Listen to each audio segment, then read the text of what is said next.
विधानसभा उपचुनाव की आज गिनती हुई है। 3 में से 2 जगह बीजेपी हार गई, जो उसके गढ़ की सीट थी। एक जीत गई, बांकीपुर हार गई और दतिया इसलिए अहम क्योंकि दतिया में बीजेपी की हार की सबसे बड़ी वजह बन गए हैं चंद्रशेखर आजाद रावण। जी हां, चंद्रशेखर, जिन्होंने अपनी भीम आर्मी पहले बनाई, आजाद समाज पार्टी उसके बाद बनाई, देश भर में घूम घूम कर अपना संगठन खड़ा किया है। और इस दतिया उपचुनाव के रिजल्ट ने बीजेपी के साथ साथ उत्तर प्रदेश की सियासत को भी गर्म कर दिया है। आखिर चंद्रशेखर कैसे की फैक्टर बन गए हैं और कैसे जो दलित पॉलिटिक्स है, इसने मध्य प्रदेश के दतिया में तो अपना असर दिखाया है, लेकिन अब इसका असर उत्तर प्रदेश के चुनाव में कैसे पड़ेगा? क्या चंद्रशेखर अब एक बड़े फैक्टर की तरह उभर सकते हैं? बीजेपी को हराने में अपनी भूमिका निभाने वाले चंद्रशेखर अब अपने प्रदर्शन के बाद दतिया में क्या उत्तर प्रदेश में कुछ नया कर पाएंगे? आज इसी का विश्लेषण। नमस्कार, मैं हूं कुमार अभिषेक, आप देख रहे हैं यूपी तक। हम हाजिर अपना न्यूज शो आज का यूपी लेकर। तो आज बात करेंगे चंद्रशेखर के इस उपचुनाव में परफॉर्मेंस की। चंद्रशेखर ने अपनी आजाद समाज पार्टी कांशीराम से जो कैंडिडेट उतारा था, वो उन्होंने दतिया में उतारा था। दतिया मध्य प्रदेश की वो सीट जहां से नरोत्तम मिश्रा का जब टिकट कटा तो बीजेपी के भीतर भूचाल आ गया और ऐसा लगा कि ब्राह्मण इतने नाराज हैं कि वो अब बीजेपी को वहां हराकर दम लेंगे। तो बीजेपी तो वहां हार गई, लेकिन क्या नरोत्तम मिश्रा की वजह से हारी या फिर चंद्रशेखर आजाद रावण की वजह से बीजेपी हारी है? बीजेपी इस सीट पर पिछड़ रही है। सिर्फ ऐसा नहीं कि नरोत्तम मिश्रा की नाराजगी रही इस वजह से पिछड़ गई या फिर बीजेपी के भीतर घात हुआ है। असल वजह तो चंद्रशेखर आजाद रावण है और उनके कैंडिडेट का नाम और उनका परफॉर्मेंस देखिए। तो उनके कैंडिडेट का नाम है दामोदर यादव मंडल, जो आजाद समाज पार्टी के कैंडिडेट हैं। और दामोदर यादव बिरादरी से यादव हैं। मोहन यादव वहां मुख्यमंत्री हैं।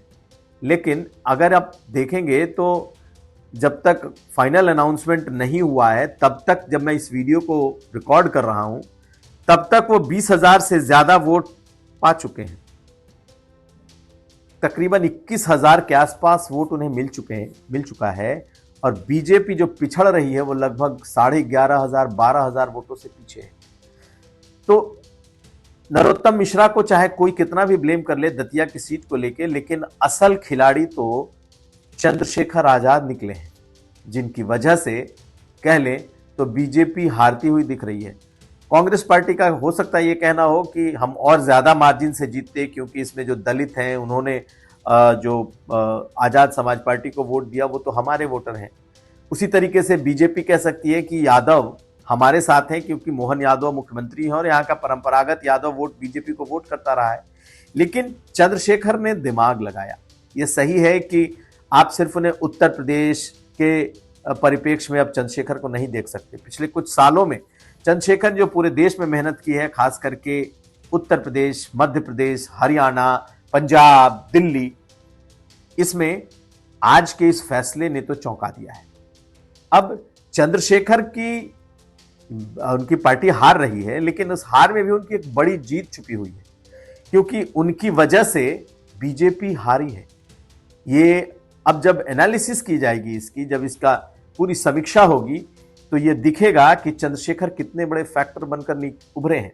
क्योंकि कहते हैं कि उस इलाके में दलितों का वोट भी बीजेपी को जाता था, यादवों का वोट भी बीजेपी को जाता था। और चंद्रशेखर ने जब अपना उम्मीदवार दे दिया, यादव बिरादरी का उम्मीदवार दिया, और दलितों ने उसको बढ़ चढ़ कर वोट किया। 20,000 वोट या 20,000 से ज्यादा वोट विधानसभा में बहुत मायने रखता है, कम नहीं होता।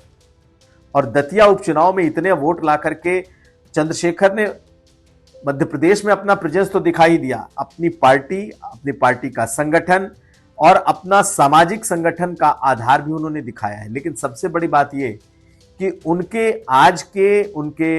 कैंडिडेट के इस परफॉर्मेंस ने उत्तर प्रदेश में भी कई लोगों की, कह सकते हैं कि कईयों के कान खड़े हो गए होंगे।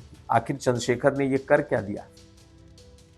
कैसे इतना बड़ा वोट इस उपचुनाव में दतिया में लेकर चले आए, वो भी जहां जो जिसे कहा जाता है कि ये तो सवर्णों की, जनरल की सीट है, ब्राह्मणों की सीट है और ब्राह्मण ही यहां पर हमेशा जीतते आए हैं, या फिर ब्राह्मण या ठाकुर।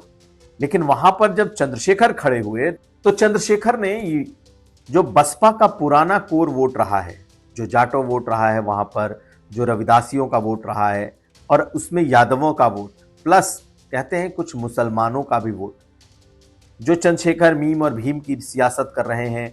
हालांकि मध्य प्रदेश में ये सियासत उतनी तीव्र नहीं है जितना उत्तर प्रदेश में है, लेकिन उन्होंने बसपा के उस गढ़ में या बसपा के उस संगठन में अपनी सेंध लगा दी है।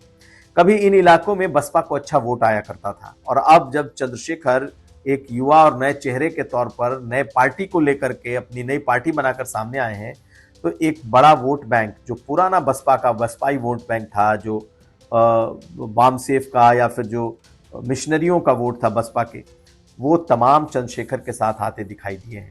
और ये 20,000 से ज्यादा की जो पोलिंग आजाद समाज पार्टी कांशीराम को हुई है, वो उत्तर प्रदेश के लिए, उत्तर प्रदेश में कई राजनीतिक दलों के लिए खतरे की घंटी है।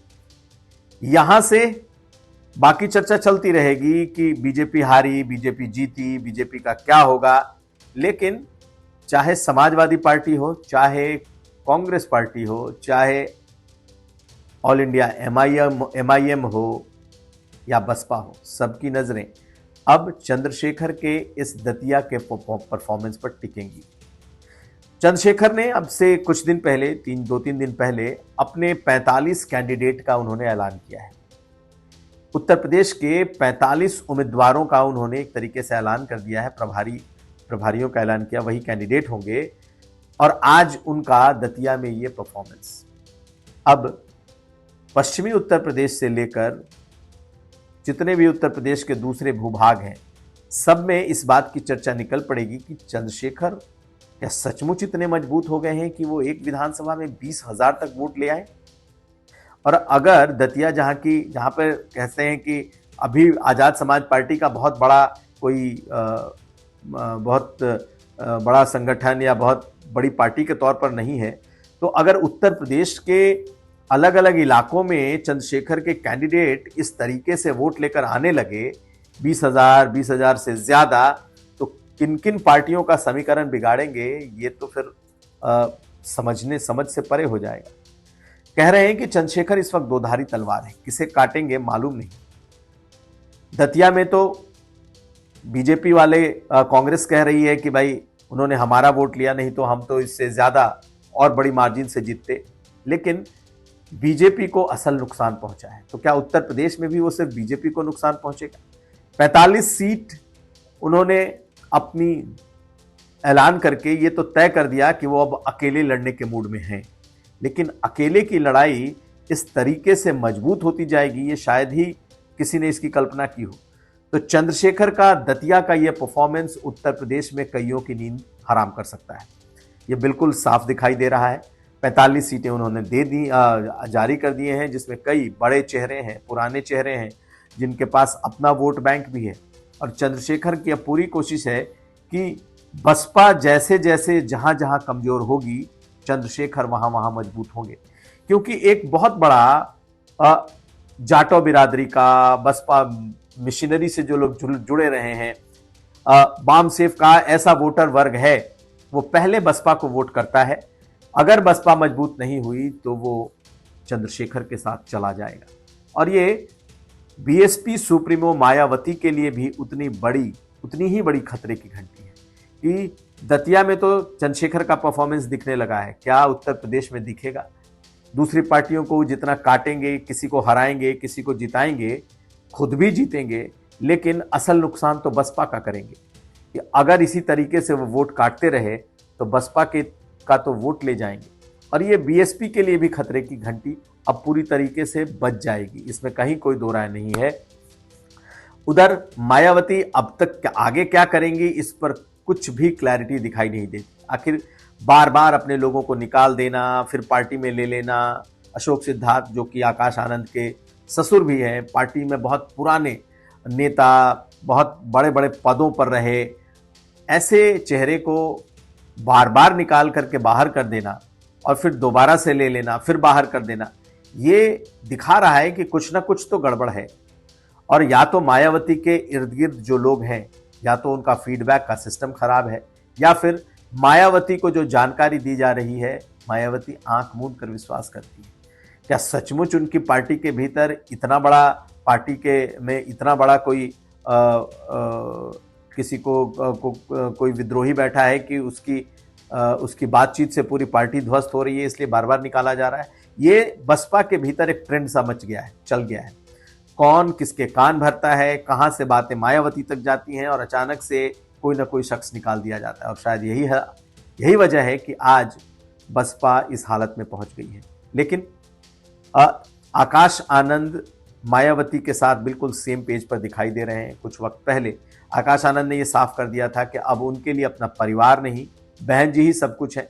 ऐसे में देखना है कि एक तरफ लगातार बढ़ता चंद्रशेखर आजाद का ग्राफ और दूसरी तरफ मायावती इतने शक और सुबह में अपनी पार्टी के भीतर ही जो जिस तरीके के फैसले ले रही हैं, वो उत्तर प्रदेश में बसपा के लिए तो नुकसानदेह साबित होना ही है। यह था आज का यूपी। हम कल फिर हाजिर होंगे। हमें दीजिए इजाजत। देखते रहिए यूपी तक।